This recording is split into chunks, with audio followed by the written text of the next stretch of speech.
A Black Hawk helicopter, flashbangs and zip ties, guns drawn, doors kicked in, and 37 undocumented immigrants arrested. American children separated from their parents. For months, the Trump administration had justified a military-style raid on a Chicago apartment complex by claiming that the building had been taken over by Tren de Aragua. In reality, authorities were looking for squatters, not Venezuelan gang members, and they had been given express permission by the building's landlord. A new report from ProPublica reveals DHS made no mention of Tren de Aragua in arrest documents. And in another instance where DHS's claims appeared loosely tethered to reality, the department is now acknowledging that just 2 of those arrested were gang members, but they have yet to put forward any proof of that either. It was scary because I've never had a gun put in my face. They asked my name and my date of birth and asked me did I have any warrants, and I told them no.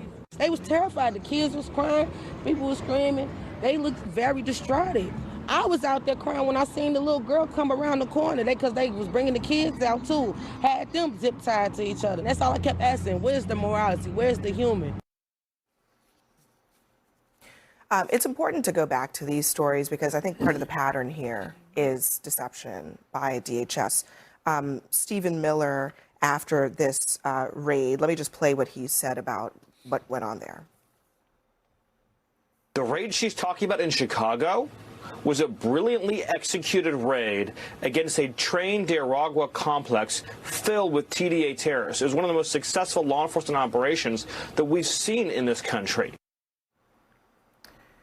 They were rappelling out of helicopters to go into an apartment building where many Americans lived, knocking down most doors in that building. So it's kind of a big deal. I agree with you 100%. 1 year ago, right here on this show, what we were talking about was Doge, right? Everyone agreed that we wanted to cut some of the fat out of the budget, but everyone, we at least, agreed that it was being done with a chainsaw as opposed to a scalpel. And that's exactly what's happening here. So because I'm not a fan of these tactics at all. And when my friends push back, well, Obama did more of this and Biden did more of that, I said, but they didn't do it this way.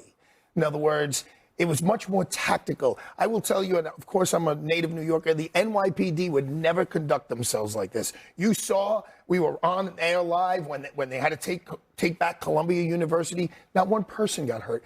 This is just not the way it should be happening. There should be a list. We know we're going in like a search warrant. We know we're going in. We know we have credible evidence that these people are there for these reasons and they should be removed, and it should be done in a much more tactical way. This is back to Doge. This is the chainsaw method. Let's go in, let's grab everyone, and let's see what happens. And little kids should not be being zip-tied and taken out into the street and subjected to this mental and emotional scarring that will stay with them for the rest of their lives. So, yes, we agree that there are people who are in this country who should not be in this country and maybe be a danger to this country and should be removed. But let's make sure we're getting the right people and we're getting them in the right way. But when that happened, I sat in this very chair and a Republican sat, and not you, but a Republican sat in this very chair and defended it and said because it was Tren de Aragua and because they were doing it. And I was like, but they're kids. They're kids. And this is what they said to me. They justified that treatment of those children if it would have gotten one Tren de Aragua. And it's because they didn't have those facts that they have tonight. But that wasn't right then either without those facts. They're children. They were American citizens. There is a different approach to how we should be dealing with immigration right now. And my concern is, and I think it is actually all connected, if I want to be honest, I think it is easy for an administration to treat Black people like that, brown people like that, when you retweet an image and the former Black president was an ape. And it is hard for me to not disconnect the two. As someone who lives in this country, people always claim, oh, she's a race baiter. I'm a Black woman. I live my life like that. I would have loved to wake up and not see that today. But am I supposed to just pretend like it doesn't happen? Am I supposed to just pretend like the woman and the children in that image did not look like me? You can't. It prevents you from having the complexity of thought, the intellectual rigor to make good policy decisions. And this administration has gone too far. And the reality is the only people that will bring them back in is other Republicans who have the moral courage to say, stop it. You don't represent me. I don't want you to represent me. Well, But you know increasingly- everyone voted for him. His number one issue was immigration. Yeah, well, But not this way. listen. I mean, agree with you. Increasingly, the American people are pushing back on this. It's starting with, Democrats for sure, but independents increasingly are saying we don't like this at all. And there's even been some erosion among Republican support. It's still popular among Republicans, but there's been erosion for Trump. So look, first of all, I think the tactics, as we've discussed, are problematic, but I also think the lies are problematic too. Yeah. The story that comes out of DHS, not just in this incident, but in many others, there was another where a woman was shot at almost point blank range by Border Patrol officers, and they dropped the case against her. And her lawyer says it's because the video, the body cam video, directly contradicts their version of what happened in that incident. And not only that, but there are text messages that show the agents joking about shooting her. So the stories are false, and people don't trust them anymore. Trump's number one issue still is immigration, and 61% still support deporting illegals. 58% oppose defunding ICE. So look, the reality is when you have 10, 20 million people who come in here and your edict is to implement the largest mass deportation in history, there's going to be some messy moments. I think when you actually look at the numbers, he hasn't deported any citizens. Obama deported 4 citizens. So I'm not going to say that ICE has been perfect 100% of the time. Are you but they actually got 2 Trenda-Ragwa gang members. First of all, they haven't actually presented any evidence of that. That's the first thing. But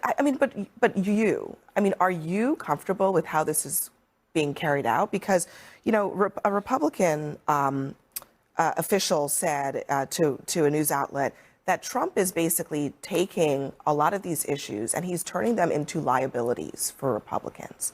And they thought maybe they'd have a shot of keeping the Senate, and that's looking tough now. So, even if you want to give Trump leeway, the political consequences are very apparent. They're right in front of Republicans.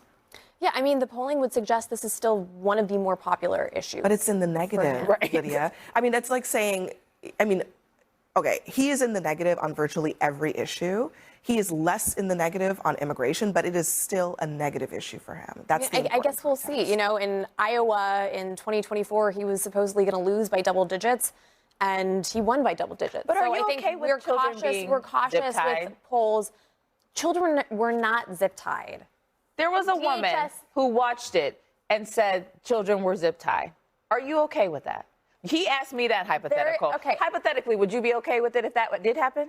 No, I don't want to see children zip-tied. Of course not. Okay, so if that was actually true, is it too far for the Trump administration? Can you say that? I don't want to see children zip-tied. Okay. I don't think that's hard. I also am very pleased to hear that one terror watch list member was part of that raid. There were 2 gang members, part of Trenda-Ragwa. So The Trump administration excited has to see not that. pressed any charges in that raid. And I think that's important because if they had the evidence, look, I would say, if one life could be saved, they would put it in court, Lincoln Riley, and they Rachel would Marin. bring these people to justice for their crimes. Renee Good, Alex, you ready? We gotta go, guys.